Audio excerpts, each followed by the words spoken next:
Welcome back, ladies and gentlemen, to Entrepreneur TV Middle East. We're here, day 2 at the AI Festival in Medina, and my first victim of the day is Scott Nowson. Thank you so much for coming over. He's a principal at Kearney. How are you doing today? I'm great. How are you? Doing very well. Thank you for asking. How's the event going so far for you? Oh, it's been a fascinating event. There's some great talks, some great tech to see in the expo. It's a thoroughly enjoyable event. Nice. I've heard you had a panel yesterday as well. Yeah, we had a round Roundtable? table where Yeah. we looked at what will be the future role of the CXO given AI. Will it be replaced? Will it be reinforced? What is the change that's going to happen? It's really fascinating. Nice.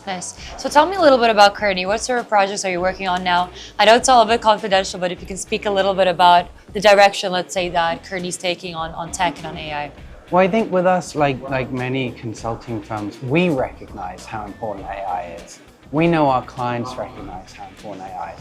So we're making a lot of moves in the digital, the data, the AI space, not just the AI, everything related around it.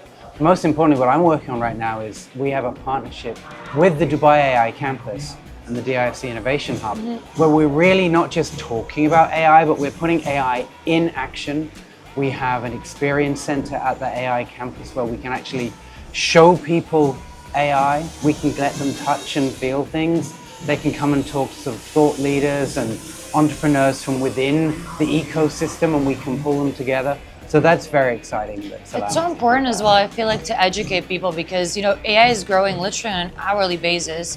And we have so many generations and so many people that are still stuck back in time, and that gap just keeps getting bigger and bigger. So it's important that you do these things because at the end of the day, we fear what we don't know, right? Exactly. And I don't know if you've noticed, but when you go to Europe, for example, when you speak about AI, people just go numb and they don't know what it is, and they're like, it's going to take our jobs away. But here in Dubai, I feel like we're just taking a different take on it because we are way more educated on the topic, right? We're also in Dubai and the whole region very passionate about embracing the future.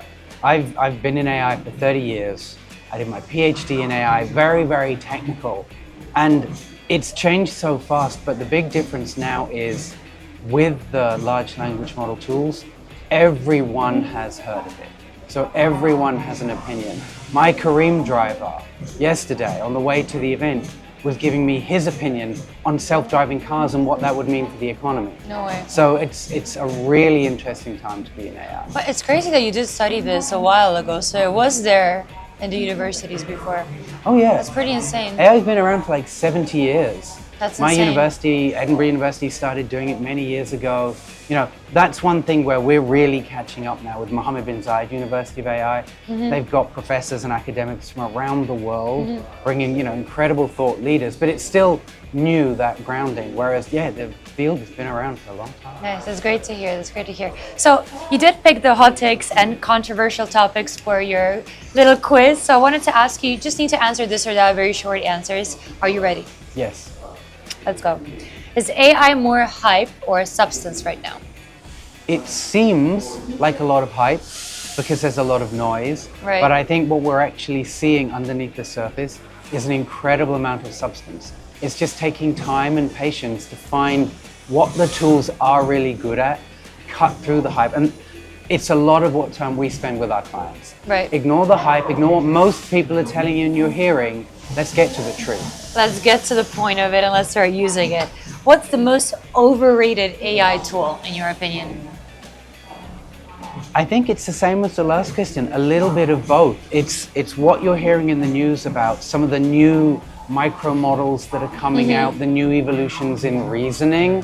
When you, again, get into the truth, they're really good, but people are selling things they're maybe not as good at. So there's quite a few out there that I think are striking that A lot of balance. scammers, like with anything new that comes out, right?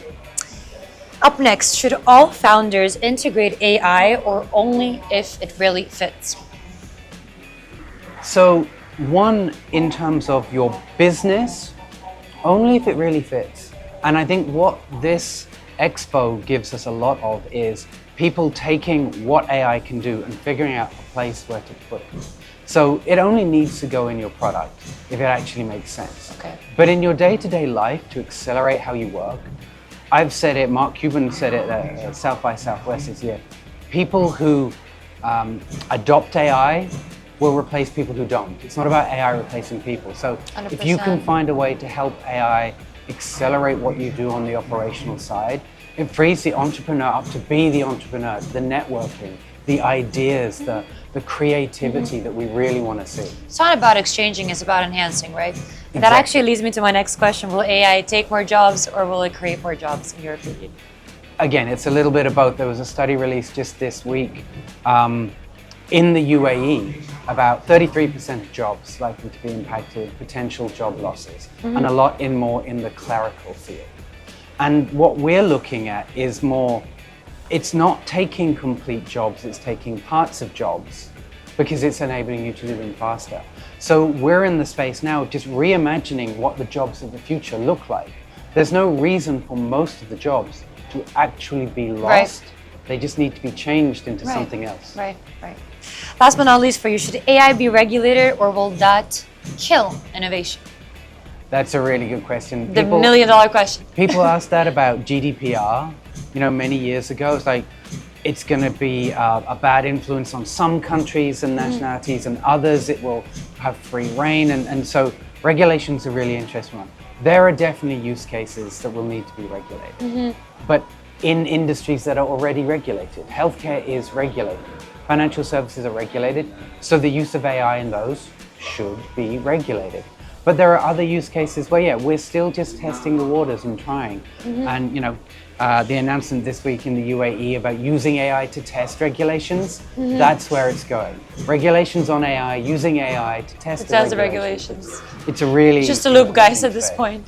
But honestly, it's important to place guidelines into any community, right? We cannot live without that. Guidelines, Everything policies, would be chaos. principles, ethics, responsibility, all these are important. Right. Regulations are like that last sort of opportunity. As long as they're healthy, as long as they're not toxic, like with anything. Exactly. It's my absolute pleasure speaking to you today. Thank you so much. Thank you for coming over. Thank you for your patience, and we wish you the best of luck. Thank you so much. Thank you.